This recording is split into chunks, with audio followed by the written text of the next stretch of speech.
Alors qu'est-ce que j'ai senti? Ben, en fait, c'est une idée qui m'est venue grossièrement, c'est parce que je travaillais dans la fermeture depuis plus de 25 ans et aujourd'hui j'avais l'impression d'avoir fait le tour. Donc je me suis dit, je pense qu'aujourd'hui à 48 ans, il n'est pas encore trop tard, il me reste une quinzaine d'années à travailler, il y a peut-être quelque chose à faire et effectivement. Un dimanche matin, je me suis dit tiens, je vais faire des bornes. J'en parle à ma femme me dit vas-y fonce. Donc ça a été très intéressant et dès l'instant qu'elle m'a dit vas-y fonce, c'est là que j'ai commencé mes premières recherches.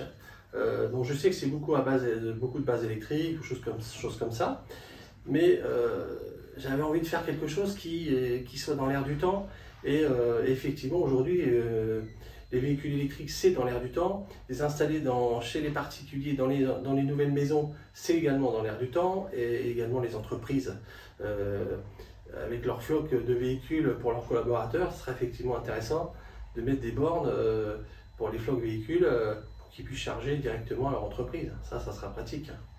Et c'est pour ça j'ai eu cette idée-là de dire bon, bah, je vais faire des bornes. Et effectivement, bah, je me suis orienté déjà une franchise que j'ai plus ou moins regardée sur internet, hein, quelque part, et bah, je suis tombé sur une borne, donc à Yange, qui est à côté de Thionville, d'ailleurs une licence de marque qui a commencé également en 2019, et aujourd'hui bah, ils sont en totale progression, sachant qu'en plus maintenant bah, une borne c'est 6 agences en France, donc notamment Reims, donc qui fait partie une des premières qu'ils ont développées, puisque je les ai rencontrés l'année dernière au mois de juillet et bah, tout s'est accéléré très vite, quoi.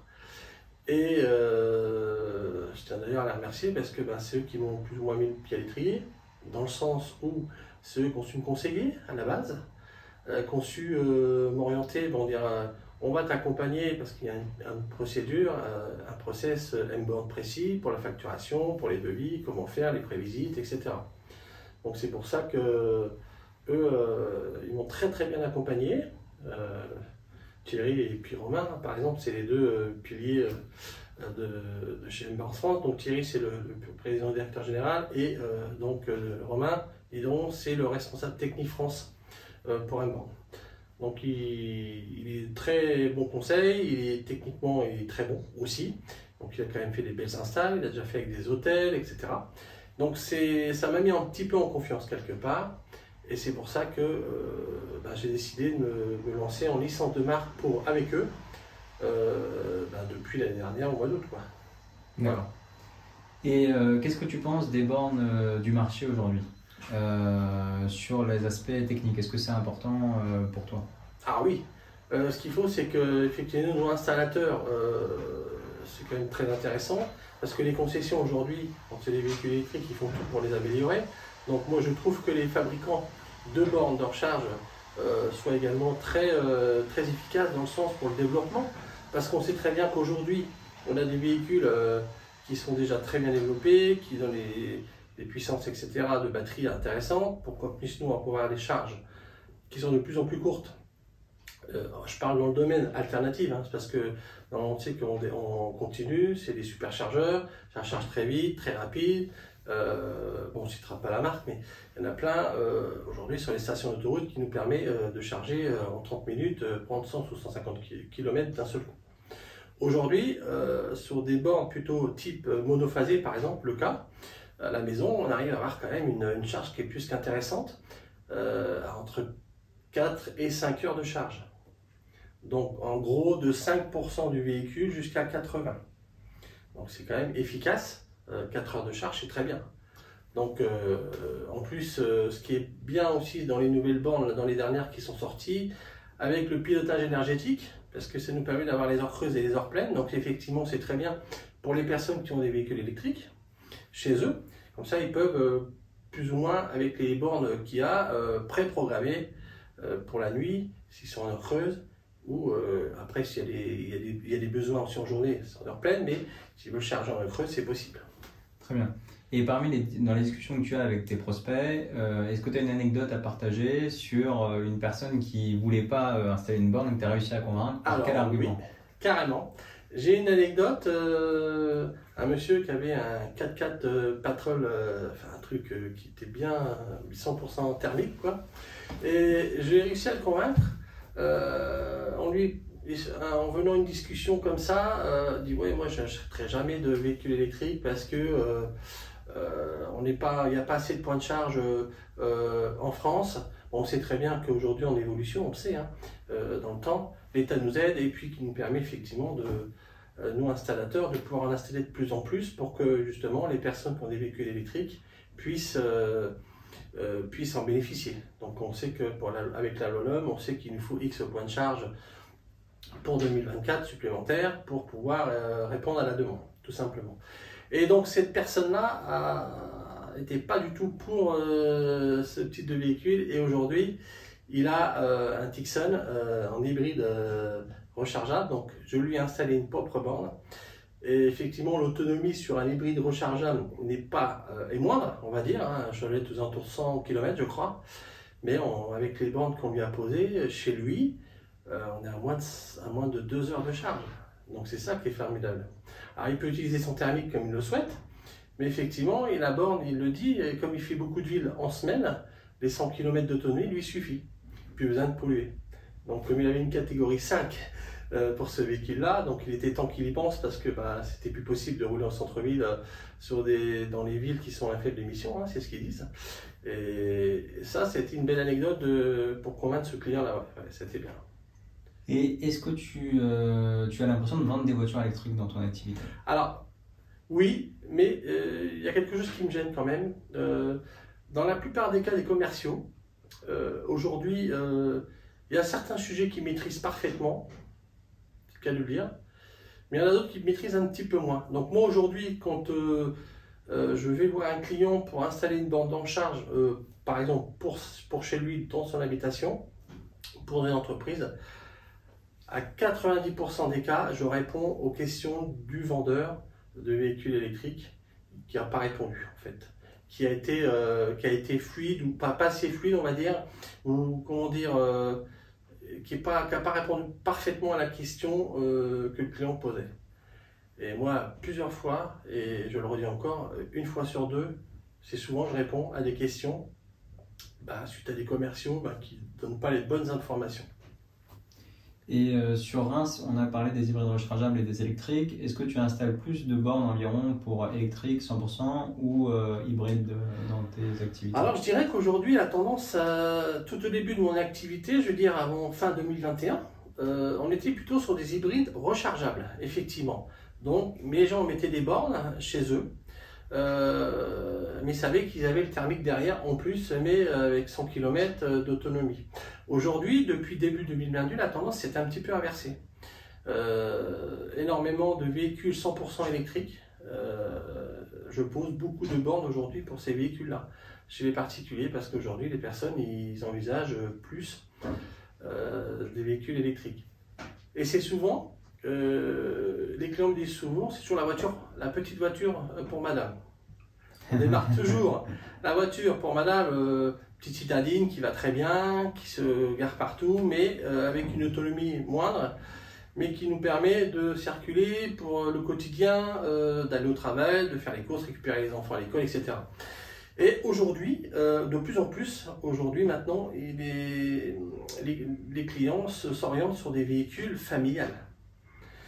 Et ça devient le véhicule principal.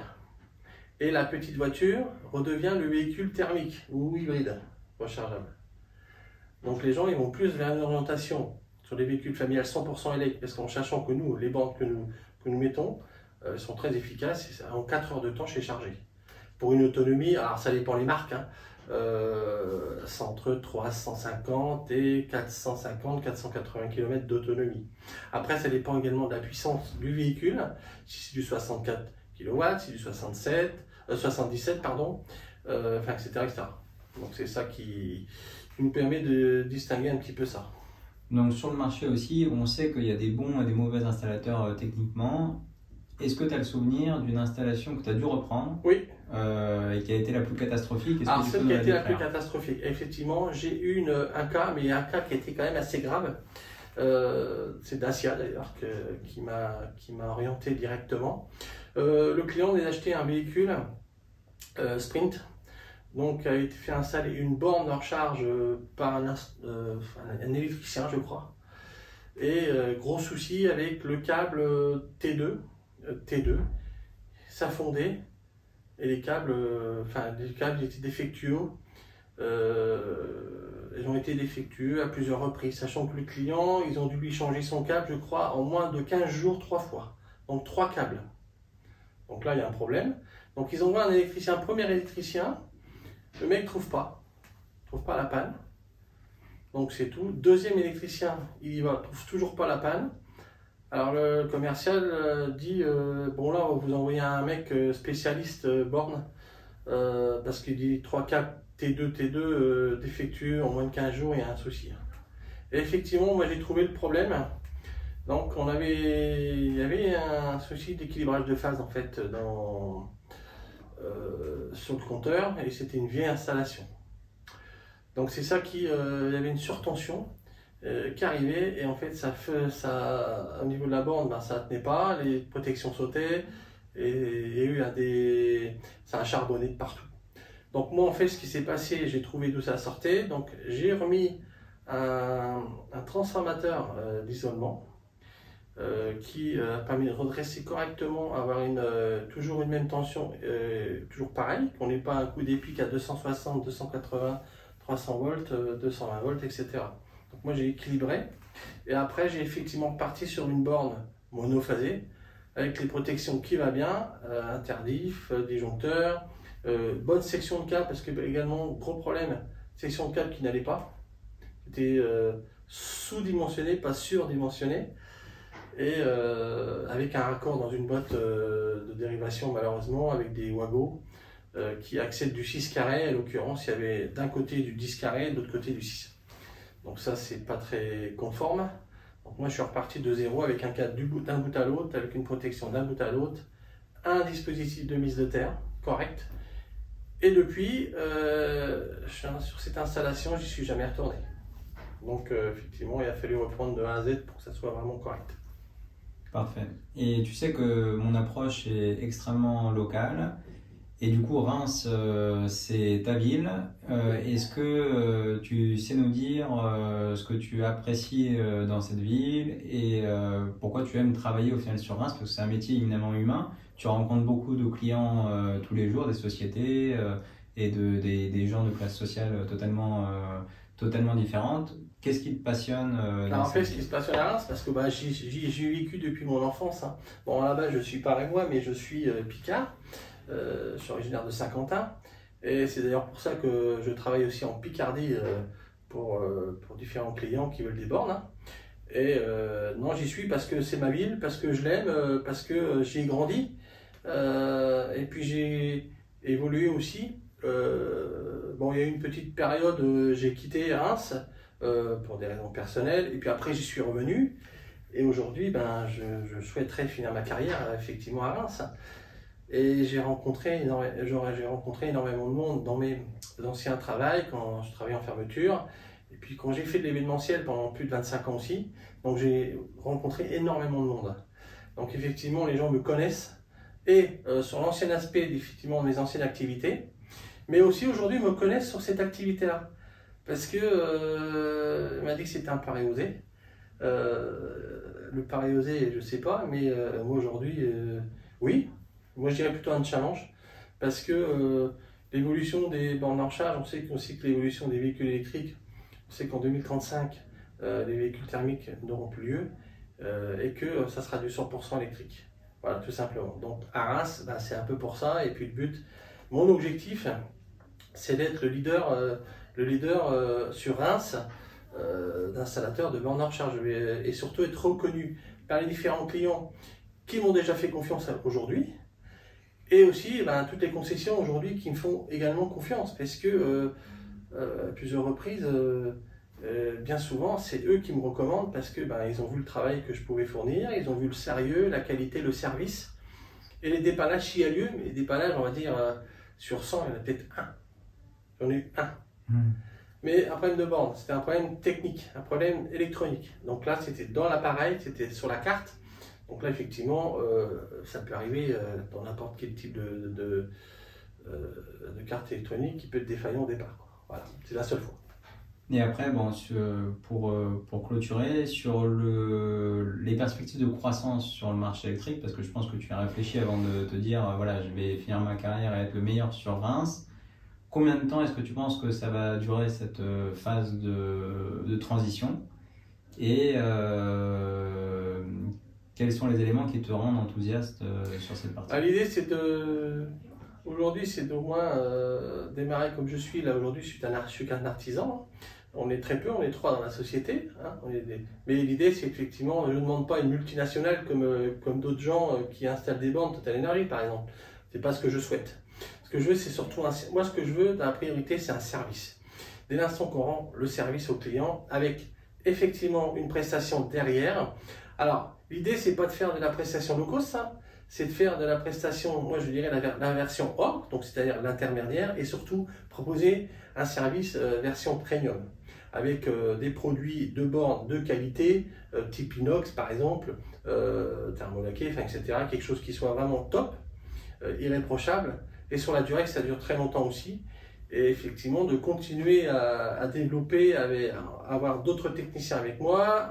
L'idée, c'est d'avoir un responsable technique, mais je ne souhaiterais pas être plus de 10. Mais tout en essayant de répondre à la demande de plus en plus. C'est ça le plus important.